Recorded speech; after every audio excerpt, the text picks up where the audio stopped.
বিএনপির দুঃসময়ে যারা পাশে ছিলেন না তাদের সদস্য করে নেওয়া হলেও নেতৃত্বে আনা যাবে না। এখন সময় এসেছে বিএনপির হিসেব নিকেশের। বৃহস্পতিবার বিকেলে রংপুর শিল্পকলা একাডেমিতে রংপুর বিভাগে বিএনপির সদস্য সংগ্রহ ও নবায়ন কর্মসূচিতে যোগ দিয়ে কথা বলেন বিএনপির জাতীয় স্থায়ী কমিটির সদস্য অধ্যাপক ডাক্তার AZM জাহিদ হোসেন। তিনি অনুষ্ঠানে সভাপতিত্ব করেন জাতীয় নির্বাহী কমিটির সাংগঠনিক সম্পাদক আসাদুল হাবিব দুলু। এ সময় কেন্দ্রীয় ও বিভাগের ৮ জেলার ১০টি ইউনিটের নেতাকর্মীরা উপস্থিত ছিলেন।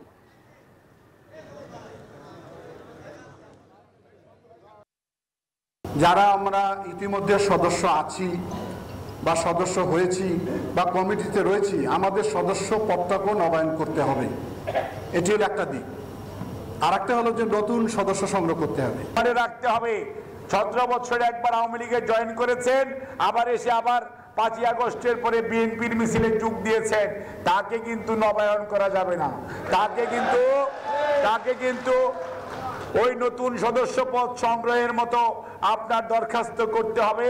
এবং ওনারা যদি মনে করেন ওই স্থানীয়ভাবে স্ক্রুটিনি ঢাকা থেকে হবে না, স্ক্রুটিনি হবে ওই প্রত্যন্ত অঞ্চলে, অর্থাৎ গ্রামীণ পর্যায়ে আমরা যাদেরকে বলি তৃণমূল।